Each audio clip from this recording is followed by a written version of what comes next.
Waalaikumsalam, berjumpa kembali bersama saya Wong Ganteng Sakdonyo. Mohon untuk tidak menyebutkan nama dan identitas dalam percakapan ini karena percakapan ini saya naikkan dalam konten YouTube. Bagaimana Mbak E?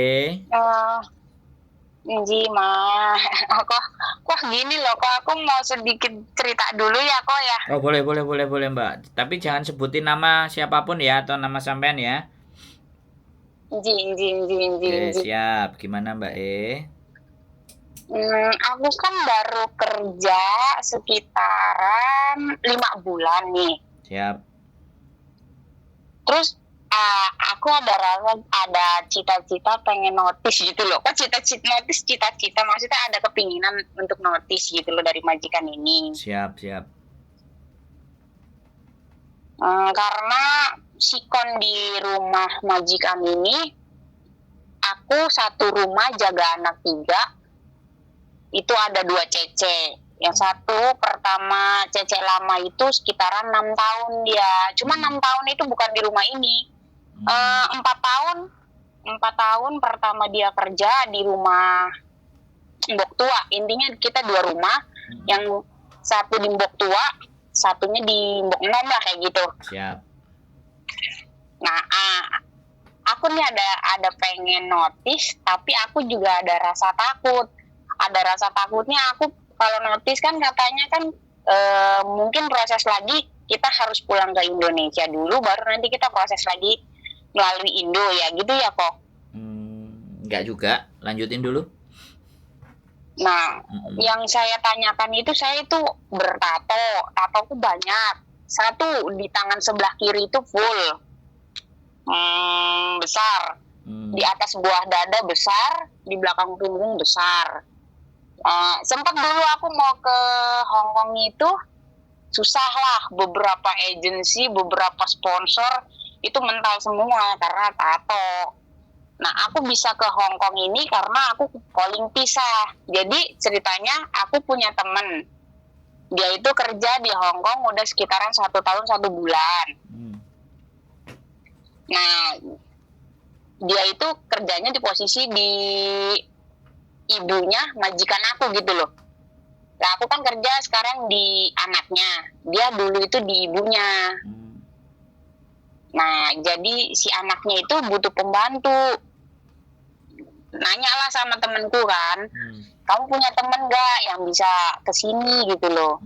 Dia dulunya pernah oh iya ada, tapi temanku bertato.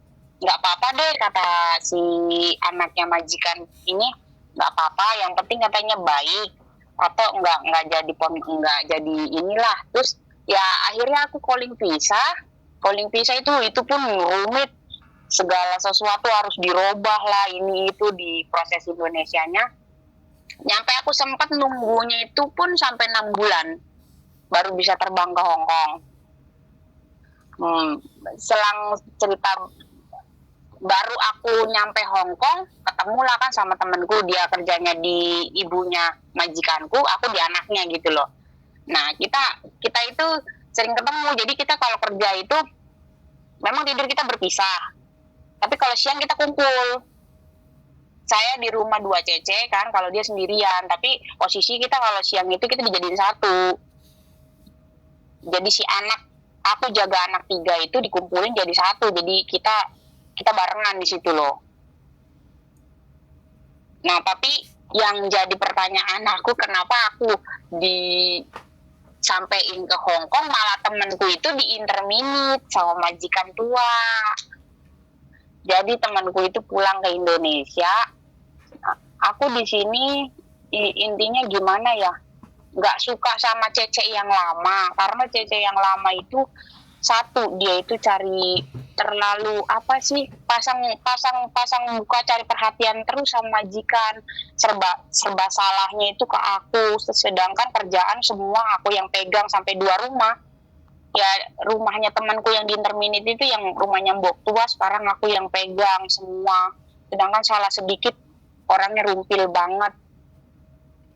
Intinya salahnya sedikit ngocehnya itu seminggu, terus majikan itu terlalu bersih, kita keluar rumah harus cuci tangan lah, harus pakai sarung tangan lah, nanti kita harus disemprot gini gitu segala macam. sedangkan nggak mau tahu si pembantu itu mau makan atau enggaknya. Sedangkan bangun 5:30 pagi, istirahat baru jam 1:30 malam, kadang jam paling ininya jam 11 malam kita naik baru ke kamar. Jadi maksudnya gitu loh, aku ininya kok minta pendapat sampean, kadang aku ada rasa daripada aku notice terus aku pulang ke Indo, aku nggak bisa balik lagi ke Hong Kong gitu loh. Sedangkan aku masih pengen kerja di Hong Kong. Apa aku harus jadi OS aja? Kadang ada pemikiran untuk jadi OS aja, Pak ya. Tapi OS itu kayak gimana? Sedangkan aku juga belum tahu tentang lingkup Hong Kong. Katanya yang OS beginilah, begitu, itu kan katanya, baru katanya dan katanya. Jadi maksudnya minta pendapatnya Koko, aku ini harus gimana? Maksudnya yang aku takutin itu orang bertato apa sih bisa untuk balik lagi kerja ke Hong Kong gitu loh kok. Oke, saya sudah ada giliran ngomong. Ya. Jadi gini Mbak, sampean dulu kepingin ke Hong Kong dan sampean sudah punya tato, dan yang setuju dengan pekerjaan itu kan sampean. Hanya gara-gara temen sampean yang baik tadi yang malah pulang, sekarang ganti orang baru, tujuan sampean jadi berubah. Jadi sampean dulu merasakan nyaman itu karena ada temennya. Giliran temennya hilang, sampean sudah kalang kabut. Sampean sudah mulai memikirkan begini, begano, begitu. Boleh nggak saya ngomong kayak gitu? Karena yang saya pikirkan sampean itu berorientasi pada temennya, bukan pada diri sampean sendiri. Yang saya lihat dari ceritanya sampean loh ya. Ini belum kita bahas tentang OS, terus bagaimana solusinya nanti kalau sampean keluar. Saya punya banyak semua apa yang sampean keluhkan sehingga sampean punya pandangan. Tapi saya mengkritisi dulu sisi yang ini.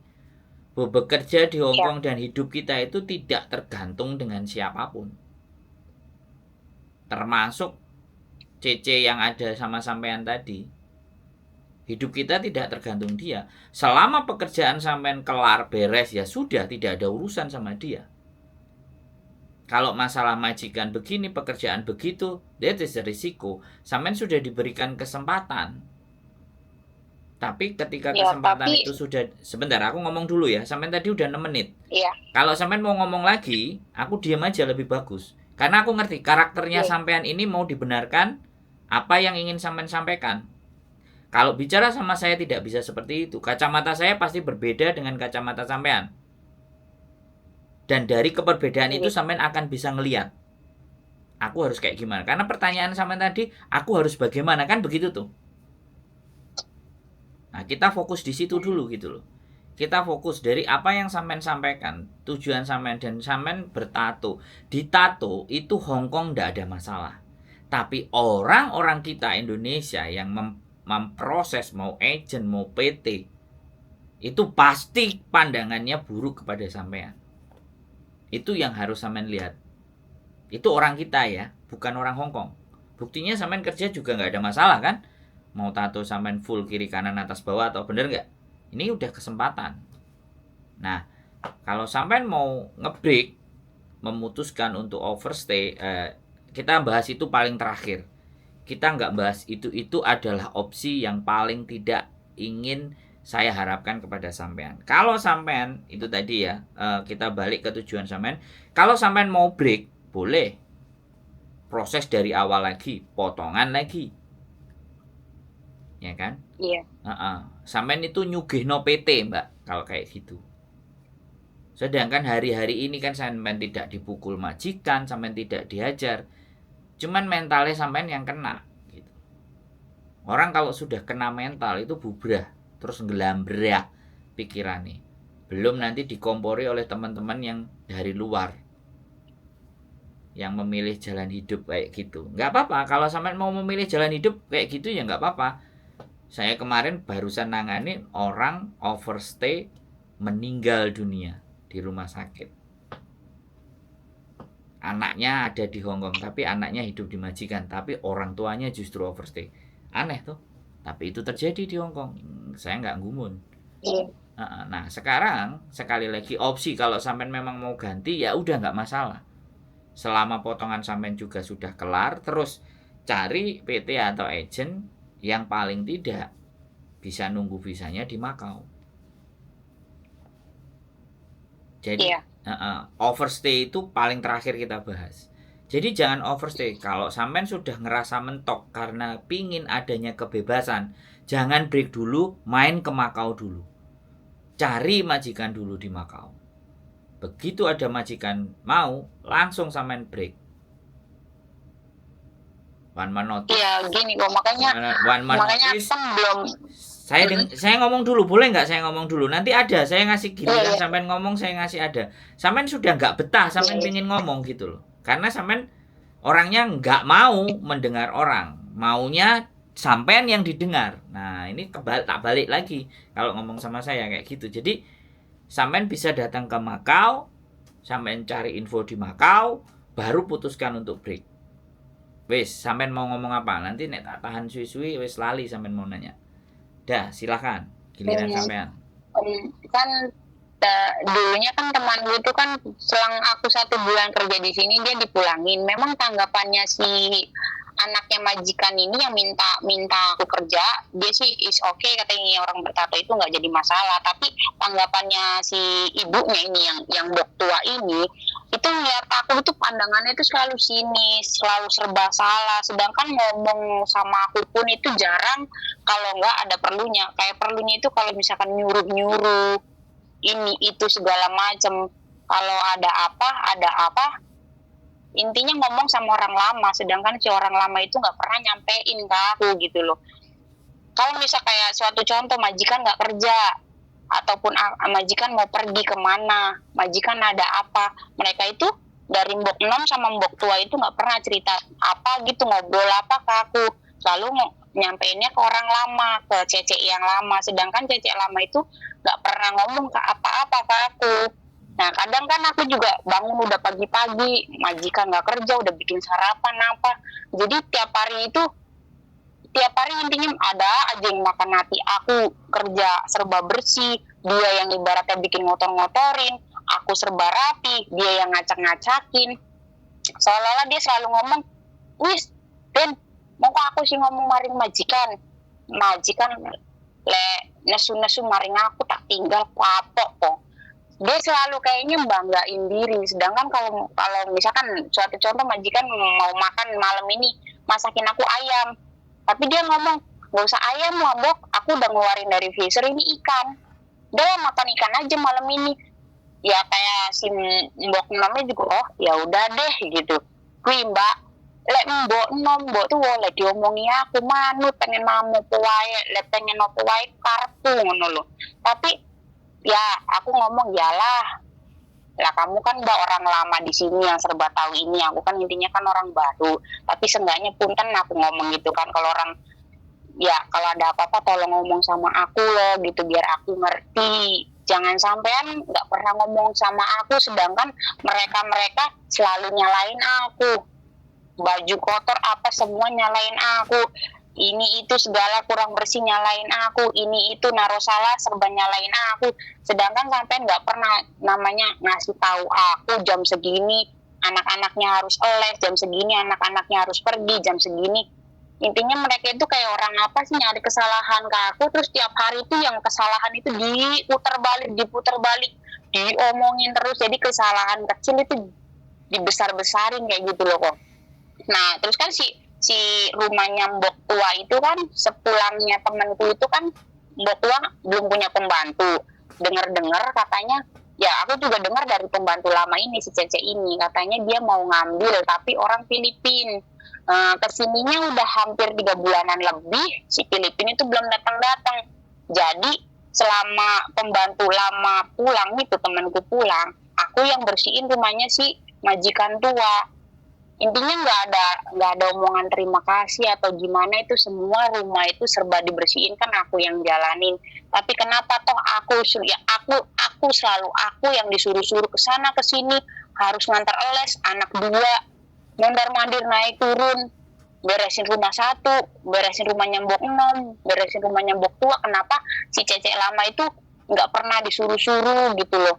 Ada apa-apa selalu ngomongnya ke cecek yang lama. Sedangkan cecek lama itu kayak gimana, kayak orang dia tuh pengennya selalu diperhatiin sama majikan. Setiap pagi dia selalu ngeluh, aduh ininya sakit Mbok, ininya sakit Mbok. Terus Mboknya kan ngomong, ayo oke, kayak gitu-gitu. Jadi intinya kayak aku tuh kayak nggak pernah dianggap, cuman dibutuhin tenaganya doang gitu. Jadi kayak serba tiap hari itu kok makan hati, kok makan hati. Makan hatinya ngeliatin Cece, tingkah lakunya Cece lama itu, dia masak kalau sore ya kok. Masak itu dapur itu berantakan semua, intinya udah masak ini itu tuh enak masaknya doang.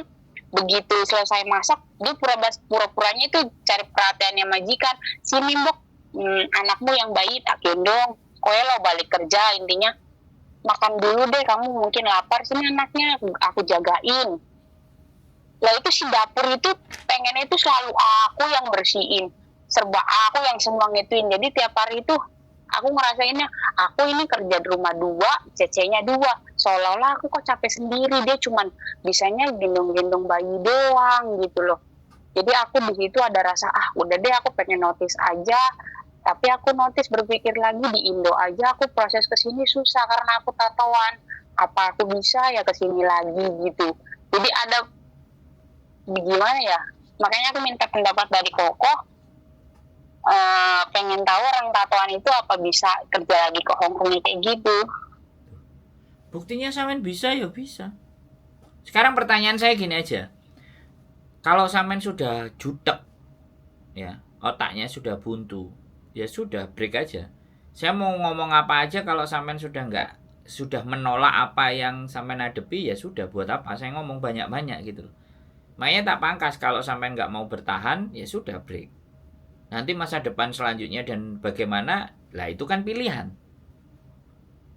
Tapi kalau sampean masih ragu nanti ada yang mau atau tidak, ya jangan break dong. Setiap keputusan yang akan sampean ambil membutuhkan konsekuensi. Tapi kalau bagi saya, sekali lagi ini kacamata saya loh ya. CC itu diagungkan, CC itu iya, karena dia lebih lama dan dia bisa tahu apa yang menjadi isi hatinya majikan. Nah, bagaimana sampean belajar untuk bisa tahu dan bisa mengerti majikan? Itu saja harusnya. Ya ayo bersaing.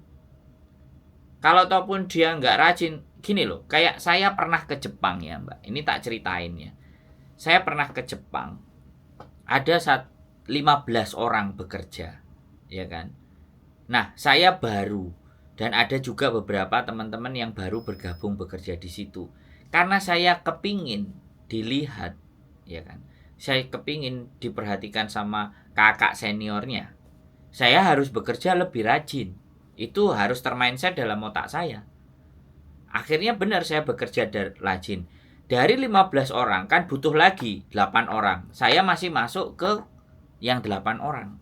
Habis dari 8 orang butuh pekerja lagi cuma 5 orang. Saya masih masuk ke yang 5 orang. Yang terending terakhir masuk 3 orang. Saya masih tergabung di 3 orang. Jadi saya menunjukkan bahwa saya masih punya kualitas. Karena saya pingin dilihat oleh yang ngasih pekerjaan. Supaya besok dikasih lagi, tetap bisa dapat pekerjaan. Pertanyaan saya, sampean butuh pekerjaan itu enggak? Kalau sampean masih butuh pekerjaan itu, butuh duitnya itu, ya sudah, enggak usah diperdulikan. Sampean itu pakai tato, Mbak. Orang tatoan itu ternyata masih punya hati juga loh. Padahal harusnya hatinya hilang dong, boleh enggak? Belajar untuk tidak berpikir terlalu sensitif. Boleh nggak saya ngomong kayak gitu? Saya aja nggak ada tatonya loh. Saya aja nggak ada tatonya. Kadang-kadang ngamuk ya ngegas aja. Mau keluar aja. Saya nggak ada tato loh ya. Sampean ada tato. Sampean sudah berani bikin karya yang menyakiti badan sampean sendiri. Kenapa sekarang yang menyakiti orang lain itu sampean nggak terima? Boleh nggak saya ngomong kayak gitu? Boleh. Ya kan? Sampean loh menyakiti diri sampean sendiri. Ditato itu kan sakit toh. Tapi biar indah, biar bagus, biar keren. Nah, kenapa sampean hadapi orang itu, hadapi CC itu, hadapi majikan itu? agar supaya kehidupan sampean lebih indah, lebih baik.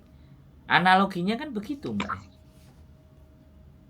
Nah, itu kacamata saya. Tapi kalau sampean udah mentok ya sudah, tinggal cari agent yang mau memproses sampean. Banyak sebelum break sampean cari agent dulu, banyak, kasih pilihan A, pilihan B, pilihan C boleh, atau alternatif ke Makau. Yang jelas satu, saya tidak menginginkan sampean overstay. Dan jangan memilih overstay. Itu iya, kok pengennya ya Allah jangan sampai overstay gitu loh. Nah, saya ngomong kayak gitu. Kalau sampean nggak mau ya ke Makau. Waktu hari libur sampean ke Makau. Sampean tak kasih nomornya yang di Makau. Sampean cari-cari info di sana. Atau aku nanti bikin konten grup majikan di Makau. Jadi biar langsung ketemu sama majikan. Deal-dealan sama majikan. Wis, coba sampean pengen kehidupan yang agak lebih bebas. Oke, kita geser ke Makau. Yang penting jangan overstay. Dan yang penting masih megang pekerjaan. Tapi kalau dasarnya sampean sudah ngerasa aku kepingin bebas, nggak ada orang yang ngatur, buktinya sampean tato. Kalau sampean deket sama orang tua, sampean deket sama keluarga, kira-kira diperbolehkan nggak tato itu? Kecuali bapak dan ibu sampean juga orang yang bertato. Saya aja nyemir. Ya ini nggak perlu dibahas untuk urusan pribadi keluarga sampean. Cuman aku menggambarkan saja. Saya aja mau nyemir rambut saya aja, ibu saya arepe macak opo kowe ndro model ra karo-karuan katanya semar semir barang. Sampai hari ini, sampai detik ini kata-kata itu masih saya ingat. Dan saya tidak akan punya keinginan nyemir rambut. Karena ketika saya disuruh bojoku, teman-temanku semir ben keren, aku ingat ibuku. Nah itu saya sih Mbak. Makanya monggo, tapi itu tadi boleh cari agent dulu baru putuskan cabut, atau cari tahu dulu informasi ke Makau. Nanti pantengin kontenku, aku nanti mau share juga grup majikan di Makau. Jadi biar teman-teman itu nggak langsung lewat calo, langsung ketemu majikannya, langsung sikung, kalau cocok biar deal, biar nggak lewat calo-calo yang ruwet. Nah itu ke Makau ya. Kalau ada proses boleh kamu pulang dulu ke Indonesia, tapi aku tatoan tunjukin aja.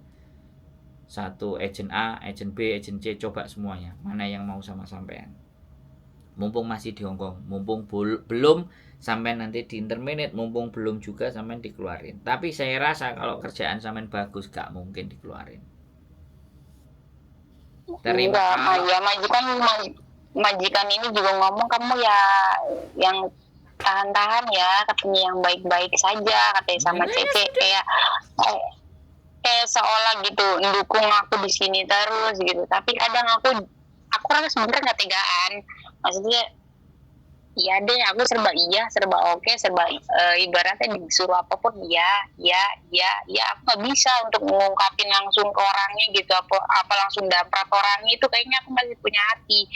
Kadang pengen ngomongin Cecenya juga, kadang mikir lagi udah ngomongin deh, aja, sabarin aja. Hongkong ngomongin aja. Hongkong nggak ukurannya perasaan. Kalau setiap orang kerja 2JJ itu pasti kayak gitu. Omongin aja. Antara sampean sama dia mana yang dikeluarin gitu aja loh. Nek sampean gak iso ngempet, daripada jadi budrek ngomong sama aku tambah tak bengek-bengeki. Ya kan? Gak ada masalah, Mbak. Kalau memang sampean dengan berbicara itu membuat sampean jauh lebih lega, berbicaralah. Jangan ditahan-tahan. Kalau saran saya begitu loh. Saya teriak, Mbak. Saya di acara Migran Day di BP2MI di Jakarta sana, saya teriak di hadapan hampir 800 apa 1000 orang. Saya teriak-teriak. Saya merasakan penderitaan mereka saat curhat. Dan saya memohon untuk bapak-bapak pejabat, nanti rekamannya belum tak naikin. Jadi kalau memang membuat kita lega dengan teriak, Mbak. Ngomong-ngomong, maki-maki sekalian, tunjuk-tunjuk mukanya sekalian. Kalau saya loh ya. Tapi sekali lagi, sampean kan harus benar. Dari cerita sampean tadi benar. Dia yang masak, dia gendong anak, sampean bersihin, sampean nyapuin, nggak apa-apa. Itu sifat, itu sementara. Majikan akan tahu sendiri siapa yang mau kerja dan enggak. Majikan manusia kok. Mana yang sukanya ngatok sama yang juga jilat pantat itu majikan tahu. Nggak ada masalah, Mbak. Nggak ada masalah. Iya, majikan sih memang tahu. Jadi serba dari rumah 1 ke rumah 2 itu semua aku yang ngerjain. Cuman majikan itu Ya, memang kalau kalah. Oke. Gini, saya kasih tahu lagi ya. Kalau sampean sekali lagi kontraknya di rumah A, ya sudah rumah B jangan dikerjain, rumah A aja. Gitu ya, aja. Maksudnya gini loh kok. Misalkan kalau misalkan kita gugat ke si rumah yang kedua itu yang pembantunya di interminit, itu kan bukan kerjaan kita. Ya jangan dikerjain. Jangan dikerjain. Kalau misalkan si majikan yang rumah kedua itu, rumahnya ibunya majikanku, kalau misalkan marah ataupun gimana, soalnya si majikanku ini kan muda, yang rumahnya pembantunya di intermin itu kan yang tua. Jadi si anaknya ini serba dikurung kayak sama ibunya, itu kuasanya ibunya, kayak terserah ibunya mau gimana aturannya ibunya semua, dari jadwal masak, jadwal ini, jadwal itu semua. Jadi si majikanku itu cuma bisanya ya udah deh mah kayak gitu. Jadi kuasa hak besarnya itu ada di embok tua itu. Jadi kalau misalkan kayak majikanku ngomong asal ngelawan A gitu aja, dia langsung ngamuk tuh udah kayak apa. Jadi nggak apa-apa. Nggak apa-apa. Orang Hongkong memang begitu. Selama aturan sampean bekerja, di mana kontrak sampean di situ ada alamatnya, maka disitulah sampean hanya bekerja. Nggak boleh tempat lain. Kalau dia marah ngamuk-ngamuk, masukin rekaman, selesai. Tekan HP sampean, recording voice, selesai. Kita bawa ke labor kalau sampean di interminit. Jangan takut, nggak ada takut di sini. Semuanya ada bahaya aturannya. Kalau sampean capek kerja 2 rumah, ya sudah jalani 1 rumah yang sesuai dengan kontrak sampean. Di kontrak pun kalau sampean baca dengan seksama, sampean tahu poin mana bahwa sampean harus ada bekerja di rumah. Tunjukin aja sama majikan, selesai. Nggak usah diperpusingkan hidup sampean, Mbak E. Mohon maaf ini, saya ngomong agak sedikit keras terus. Soalnya sampean masih ngeles lagi. Ya kan? Masih ngeluh lagi kan? Kan bukan solusi. Iya. Bukan solusi. Sampean ngeluh 1 jam pun saya akan dengerin. Coba ini sampai sejauh mana gitu loh. Tapi ya nggak ada selesai kalau sampean nggak ada keberanian. Siapin HP, aplikasi recording di setiap HP bisa. Kalau dia marah, sampean menolak, langsung nyalain, kantongin. Sampean menolak, aku nggak mau kerja di rumah sana. Ini kontrakku gini. Lama-lama kok aku diperbudak sama kalian. Kalau berani ngomong kayak gitu, saya acungin jempol sampean. Terus jangan khawatir nggak dapat kerjaan. Sekali lagi, jangan khawatir nggak ada kerjaan. Kalau orang Hongkong tidak kita bantah, maka kita yang akan ditekan. Sama pun sama CC-nya sampean. Kalau sampean nggak keras aja nggak apa-apa. Wong sama-sama bisa kerjanya kok, ngapain takut? Gitu loh, Mbak. Jadi jangan hati nggak tega, tapi sampean tersiksa. Terus ngomongnya dengan saya, curhatnya dengan saya. Saya kalau dicurhati, Mbak, saya nggak mengikuti alurnya orang yang curhat, Mbak. Tapi bagaimana yang curhat itu tak kuatin? Bagaimana yang curhat itu tahu posisinya? Kalau perlu fight. Kan gitu, tapi dengan cara yang benar. Hongkong selama sampean gak nyenggol secara fisik, maki-maki mau tiule lo mau pukai cohai itu gak ada masalah, Mbak. Ini karena saya sudah mentok ngomong sama sampean. Karena sampean masih gini lagi. Aku kan gak bisa sabar. Kasih saran Nah, berarti kayak gini ya kok. Berarti nanti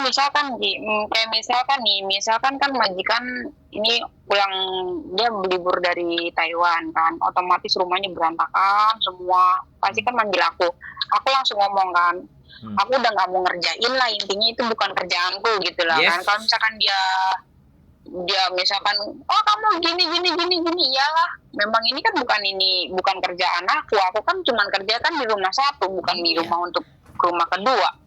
Nah, terus sodorin kalau misalkan dia sodorin kontrak. Kalau misalkan ya udah deh, kamu tuh bisanya ngelawan atau gimana, misalkan ini aku misalkan ya udah deh kamu keluar, aku misalkan besok gini intinya di interminate gitu kan.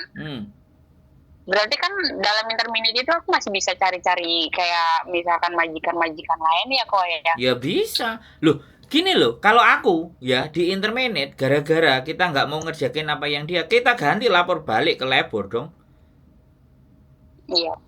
Jadi sampean punya rekaman pada saat ribut-ribut tadi loh, itu sudah di on HP. Itu sampean on, itu kayak bukti buat labor, kita kasuskan ke labor. Kalau ataupun dia nggak terminate hari itu juga, ya kan? Sudah, kita bikin laporan aja ke labor, perdengarkan labor sama rekamannya sampean.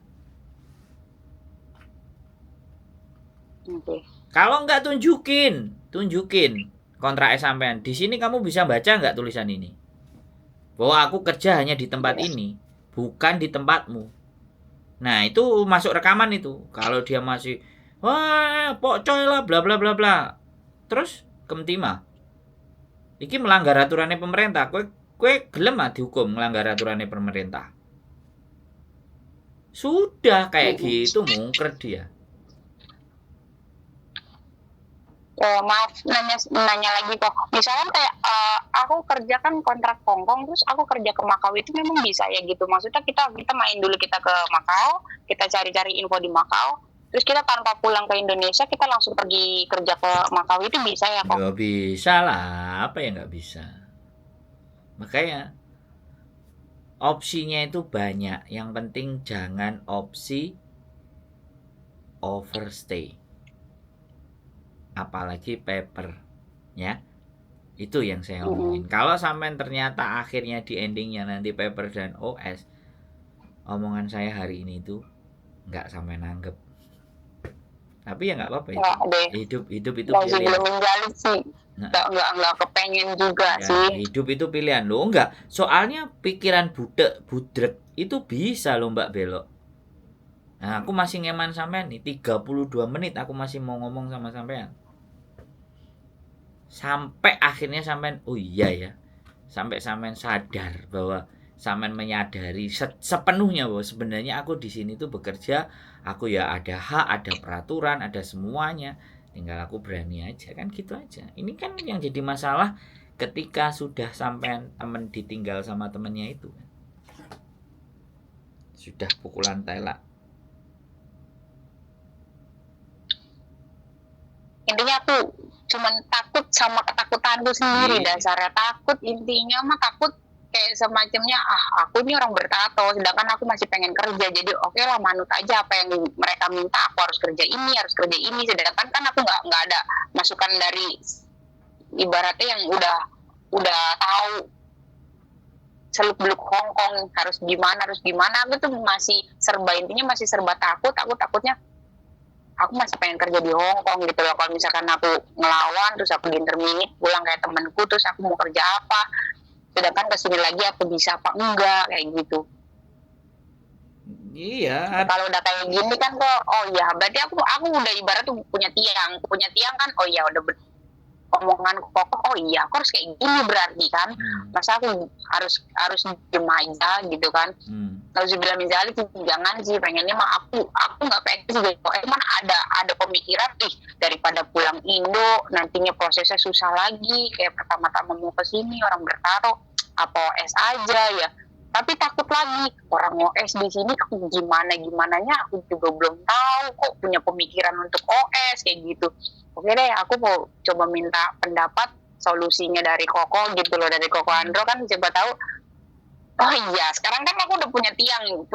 Oh ya udah, kalau misalkan majikan nanti pulang dari Taiwan, rumah berantakan, sedangkan koper harus dicuci, segala macamnya harus dicuci, orangnya kan bersih banget. Aku tinggal ngomong kan, aku capek, aku nggak mau ngerjain ini karena ini bukan kerjaanku. Kalau misalkan si majikan kedua itu untuk apa marah-marah atau gimana kan, oke, aku masih punya pegangan kayak kita, misalkan ngerekam apa kan, berarti kita kan masih punya. Di Hongkong itu dilindungi, sampean itu dilindungi di Hongkong, ada peraturan, nggak usah takut. Tapi kalau sampean takut, peraturan dan semuanya itu sudah tidak ada gunanya. Iya. Gitu loh. Jadi seberapapun kita hebatnya, kalau sudah rasa takut yang menyelimuti, maka kelar sudah. Nothing, hidup kita nggak ada. Makanya saya nggak pernah punya rasa takut ketika saya benar, ketika saya sudah semestinya gitu. Takut itu boleh hanya sebagai bentuk kewaspadaan, tapi bukan takut yang akhirnya menguasai kita dan kita nggak ngapa-ngapain. Yang ada diri sampean sendiri yang tersiksa. Berarti kalau orang notice itu berarti kalau orang notice itu sebelum kita notice, kita cari-cari majikan lain, kita pindah agensi kayak gitu ya. Maksudnya dalam arti agensi yang bisa ngasih kerjaan kita itu, agensi kita harus cari melalui teman ke teman atau kita harus gimana itu? Ya datang sendiri aja, kan banyak di sosial media. Dan tanya ada kita datang maksudnya mencarinya di mana kok? Ya lah, sama ini nggak pernah bukai sosial media tuh. Agent nongkrong kan banyak di Kos WB, di Mongkok, di Samswipo dan di semuanya. Di mana-mana banyak agent, Mbak, nggak usah bingung. Iya kok. Nggak usah pusing sampean sama agent. Agent segambreng. Sampean datengin satu-satu. Kalau misalkan aku minta tolongnya sama kokoh nih untuk ibaratnya oke lah kita kalau misalkan aku sampai sempat notice dari sini gitu loh untuk cari kerja. Ya, jangan notice dulu, cari agent dulu. Jangan notice dulu, cari agent dulu. Iya, maksudnya aku minta tolong ya, dulu mulai ke libur gitu nanti loh, sebelumnya notice. mulai libur nanti cari agent dulu. Jadi libur sama ada agenda nyari agent 1, 2, 3, 4, 5. Mau nggak tatoan gitu. Ya. Kalau sampean minta tolong saya arahin. Cuman kan sekali lagi, sampean ini bertato dan agent saya adalah orang Indonesia aslinya. Mantan TKW juga tapi sudah punya agent. Jadi pasti pandangan dan segala sesuatunya kan pasti. Orang Indonesia kan pandangan kepada orang bertato bagaimana kalau aku nggak ada masalah. Iya. Aku pasti walaupun buruk, memandang itu buruk. Iya, kalau saya sih bukan tato, orang mau buruk aja. Orang pakai jilbab yang jadi teroris juga banyak. Orang tatoan yang baik hati juga ada. Kalau saya sih enggak, tapi kan agent. Iya. Orang lain, ya kan saya nggak bisa ngasih garansi. Nggak bisa menggaransi apa yang saya sodorkan sama sampean itu dia juga bisa nerima. Setidaknya kan sampean menyadari sendiri. Makanya tato itu sekali lagi dipikirkan baik-baik. Kalau kita jadi orang Indonesia, kalau kita mau balik ke Indonesia, tapi kalau kita tato dan kita hidup di Bali, hidup di Amerika, hidup di Eropa, mau sowai. Tapi kalau masih balik lagi ke Indonesia ya sudah. Stigmanya orang Indonesia terhadap tato itu yang kita harus bayar konsekuensinya. Ya, jadi jangan disalahkan aku gara-gara tato aku nggak bisa kerja, aku nggak bisa ngapa-ngapain. Lah dulu waktu NATO mikir nggak, kan gitu ceritanya. Gitu ya bertato intinya bukan nakal. Aku dulu bertato itu karena dulu aku ex Taiwan, sama aku dulu kerja di Taiwan sekitaran 5 tahun. Aku 2 tahun resmi, 3 tahunnya kaburan di Taiwan. Makanya juga aku berpikir aku nggak pengen di sini memaksa aku mau jadi kaburan lagi, overstay kayak gitu. Nauzubillah min dzalik, karena aku udah ngerasain sendiri yang namanya kaburan di Taiwan itu kan gimana gitu loh. Ya bisanya aku tatoan itu ya karena memang lingkup pergaulan di sana. Makanya kalau hari-hari ini dengan tato itu menyulitkan sampean, kan sampean bisa ngerasain bahwa dulu sampean melakukan sesuatu nggak sampean pikirin kan. Jadi sekarang jadi mau ngapa-ngapain kok susah gitu, kan repot. Ya nggak bisa dong. Itu makanya keputusan kita hari ini itu harus bisa kita terima konsekuensinya di kemudian hari. Jangan kita hari ini memutuskan terus di kemudian harinya nyesel, waduh aku dulu kok kayak gini, atau ya nggak nyesel sih, cuman ngomong aku nanti bertato bisa nggak. Nah, jangan bicara seperti itu. Pilihan bertato itu kan sudah sebelumnya. Bisa dipahami nggak? Oke, kita nggak perlu bahas tato. Yang penting jelaskan itu semuanya. Apa yang sudah saya sampaikan kan jelas. Sampai bisa memahami. Dan saya tidak bisa, kacamata saya itu membenarkan kalau memang saya rasa dan saya lihat itu nggak benar. Jadi saya tidak bisa cara berpikir saya itu diatur. Cara berpikir saya disuruh mengikuti. Enggak. Saya pasti punya pandangan sendiri lah. Pandangan mau diterima, boleh. Mau dipakai, monggo. Buat dasar pertimbangan juga enggak masalah. Nanti mau memutuskan sendiri tidak seperti apa yang kita bicarakan itu juga enggak ada masalah. Tugas saya hanyalah ngangkat telepon dari sampean menyampaikan persoalannya. Saya memberikan gambaran, pandangan, keputusan kembali ke diri sampean sendiri.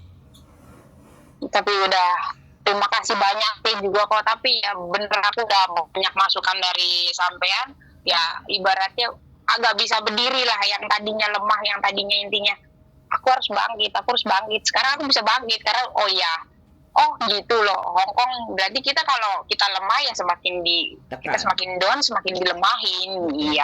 Oh iya, berarti kan alhamdulillah aku udah dapat masukan yang ibaratnya bisa bikin aku berdiri lagi gitu loh. Oh ya udah deh, sekarang mah kita intinya kerja tabrak-tabrak aja, nggak usah takut yang namanya ketabrak gitu loh. Intinya kan kayak gitu kok. Iya, nggak apa-apa. Gitu aja. Oke? Iya, seneng nggak seneng kita tabrak aja kerjanya. Kalau misalkan kita nggak mau ketabrak, itu kan tabrak-tabrak aja. Intinya ya ibarat pepatah kata kayak gitu kan. Oke, yang tadinya aku down, intinya. Sampai nggak nabrak pun, sampai akan ditabrak. Iya. Sampai nggak akan ngapa-ngapain pun, sampai akan diapa-apain. Udah gitu aja. Ini Hongkong soalnya. Iya. Udah nggak usah terlalu dipikirin. Karena aku belum tahu lingkup Hongkong gitu loh kok. Jadi kayak masih ada rasa takut. Oke, makanya tonton konten saya. Pastikan kalau sampai setiap hari bisa nonton. Kayak anak-anak itu telinganya dimasukin tonton konten saya. Di situ sampai akan pelan-pelan. Oh. Iya. Setiap harinya aku kalau ada senggang waktu, setiap hari kan aku jarang pegang HP karena tidak dibolehkan main HP. Aku selalu ada kesempatan waktu, aku selalu nonton YouTube-nya Cek Yuli, Koko. Oh iya gini loh, oh Hongkong kayak gini. Oh Hongkong kayak gini. Oke, sampai aku save nomornya Cek Yuli, save nomornya sampean gitu loh. Ya, aku juga pengen memperdalam Hongkong. Nah, boleh. Pokoknya itu, dan jangan pilihan overstay. Dah itu aja, apalagi paper saya tidak menyarankan. Jadi pertimbangkan baik segala sesuatunya. Kalau mau libur ketemu ngobrol monggo, enak. Jadi kita bagaimana merangkai masa depan ini jadi lebih baik. Kita bersama-sama pingin membuat sesuatu hal yang lebih baik, bukan jadi tambah parah atau buruk. Saya rasa sih begitu saja. Ya, bojo saya tadi telepon, tak angkatnya dulu, barangkali dia urgent. Cukup ya sampai bisa mater suwun banget ya, kau udah ngasih waktu peluang. Siap. Waktunya sedikit untuk aku. Siap, tetap semangat pokoknya. Ya. Oke, sehat selalu buat sampean, tetap semangat dan keep stay tune my YouTube channel and bye bye, see you next. Bye bye. Waalaikumsalam. Happy New Year. Bye bye. Oke teman-teman semuanya, ex Taiwan bertato panjang kali lebar. Keep stay tune my YouTube channel and see you next video. Bye bye.